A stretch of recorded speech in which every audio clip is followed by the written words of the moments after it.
E como eu já disse aqui, o ministro do Meio Ambiente, Ricardo Salles, fala agora com exclusividade aqui para a Edição das 10. Ele está lá no nosso estúdio em São Paulo com a Júlia do Ailib. E o Valdo Cruz chega junto também aqui para participar dessa conversa ao vivo de Brasília. Ministro, muito bom dia. Júlia, bom dia para você aí também. Seja bem-vindo à Globo News. Valdo apareceu lá, na verdade, achei que ele ia chegar aqui comigo.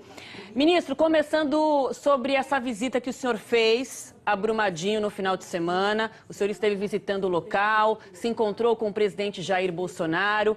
O que de concreto, em termos de decisões práticas, de planejamento, que já foi concebido aí pela equipe do meio ambiente com relação a ações para evitar um novo desastre como esse que a gente viu em Brumadinho? Olha, para além dos temas de defesa civil, cuidar das famílias das vítimas, que é a nossa prioridade, o IBAMA, desde sexta-feira, foi uma das primeiras equipes técnicas a chegar. A equipe de emergência do IBAMA já está lá monitorando. Já montou uma equipe que vem funcionando ininterruptamente desde sexta-feira e já fez as recomendações, inclusive, para que a companhia adotasse uma série de providências. Providências essas que nós vamos monitorando ao longo do tempo. É importante destacar que o principal papel é do governo estadual, tanto sob a ótica da defesa civil, quanto dos temas ambientais, mas que o governo federal, como ficou claro pela nossa presença já na sexta-feira, está dando todo o apoio para o governo de Minas para cuidar do assunto. Ministro, tem uma discussão que a gente tem ouvido bastante, que vem na esteira da campanha eleitoral, que diz respeito à questão da flexibilização da fiscalização. O senhor já chegou a falar em relação a isso, sobre o agronegócio, ao dizer, por exemplo, que poderia haver uma autodeclaração das pessoas que atuam na área.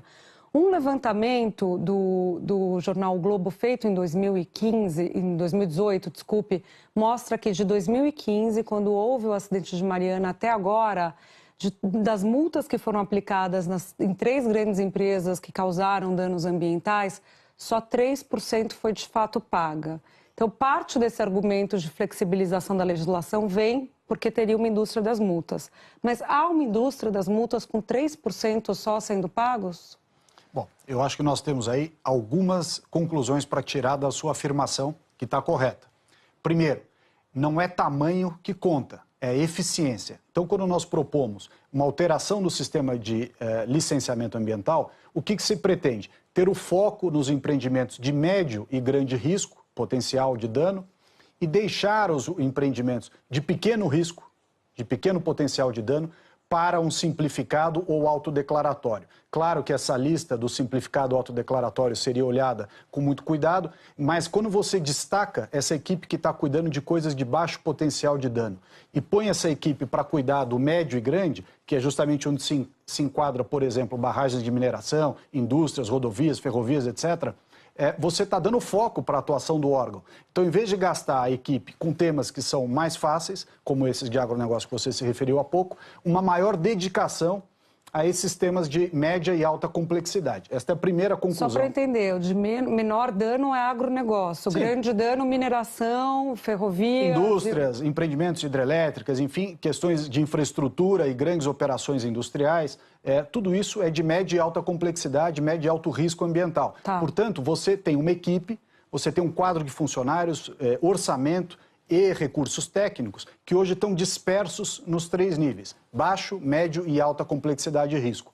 O que recomenda a boa prática administrativa? Que você dê mais foco naquilo que é mais necessário. E, portanto, o agronegócio, esses sistemas de menor risco seriam tratados ou no sistema autodeclaratório, em casos específicos em que seja possível, ou num licenciamento mais simplificado. No caso da fiscalização, a mesma coisa. Ninguém quer, nem nunca se quis, diminuir a fiscalização. Ao contrário, você tem que dar foco à fiscalização. A fiscalização tem que ir em cima daquilo que realmente tem risco ambiental de verdade e não espalhar a fiscalização em todos os assuntos e você perde o foco. Está aí o caso de Mariana e depois de Brumadinho que mostra isso. Ou seja, no regime atual, que não é o que nós propomos, está se mostrando e comprovando a ineficiência. Ineficiência essa que também se reflete nas multas. Você está falando dos 3% efetivamente pagos, o que demonstra o seguinte: há um volume de multas enorme sendo lavrados, com uma efetividade muito baixa. Efetividade essa que decorre de inúmeras razões. Primeiro, um excesso de multas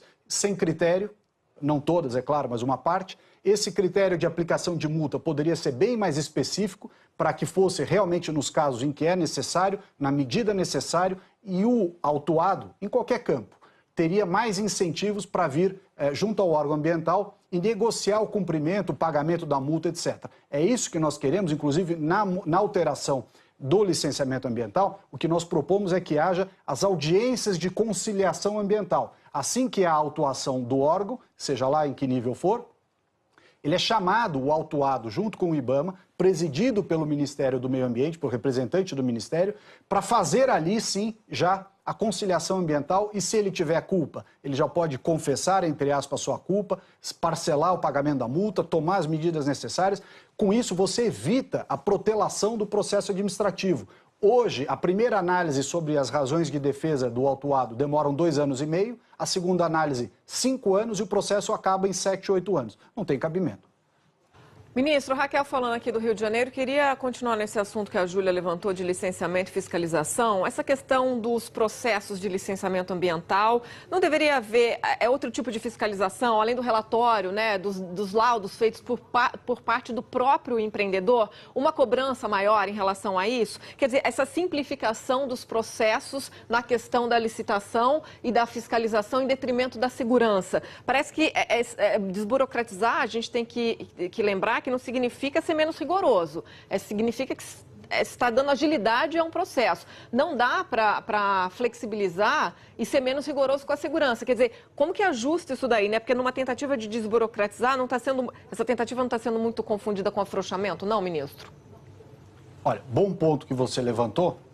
Realmente, não se pode confundir desburocratização, foco e eficiência com flexibilização.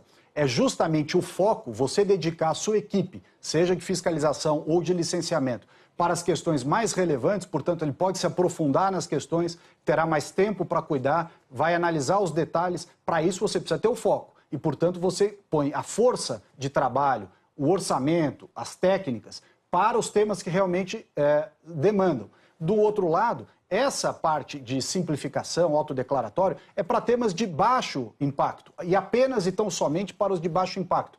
Que hoje você está usando o grupo de analistas, de técnicos, etc., para cuidar de tudo no mesmo patamar praticamente. Está equivocado. Nós precisamos colocar o foco nas prioridades. E essa ausência de foco que fez com que a gente tivesse um processo de licenciamento e de fiscalização ineficiente.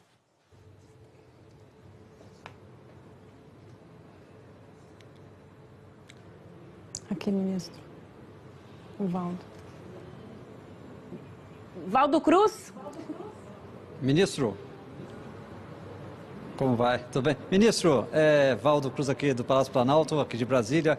Queria fazer uma pergunta para o senhor. O senhor já esteve lá na região de Brumadinho, já avaliou o cenário lá, de como aconteceu essa tragédia. Então, eu queria fazer 2 perguntas. Sei que ainda é cedo, mas dá para identificar exatamente o que pode ter falhado ali em Brumadinho? Segunda pergunta, não está na hora de a gente, do governo federal ali, cobrar das mineradoras a mudança da tecnologia usada para manejo desses rejeitos de minério? Claramente ali, isso representa um risco não só para o meio ambiente, mas também para vidas. Estamos vendo aí que nesse caso de Brumadinho vai ser uma tragédia humana muito mais forte, ruim ali do que o caso de Mariana. Então, o que pode ter falhado? Falhou a Vale, falhou a fiscalização dos órgãos ambientalistas e não está na hora de você cobrar, mesmo custando mais, né?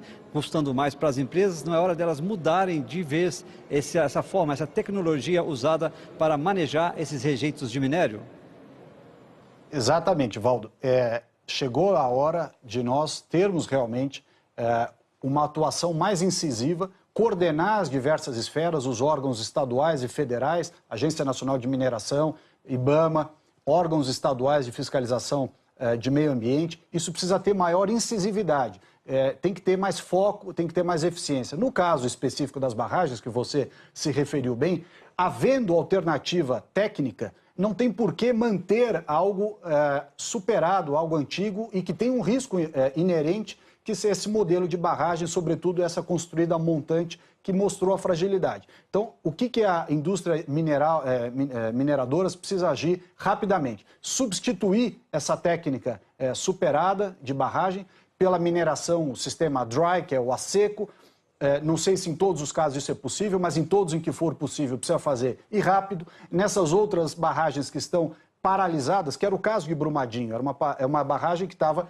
sem movimentação, aparentemente, desde 2015. Então, se confirmar essa informação de que ela estava sem operação desde 2015, mais um motivo de preocupação. Porque se ela sem operação já tem um resultado como esse, você imagina as que estão em operação. Então, nós precisamos ser muito incisivos nisso. Tem que ter muita objetividade e exigir rapidamente uma solução que seja, inclusive, diferente do que aconteceu pós-Mariana, nesses 3 anos que se passaram.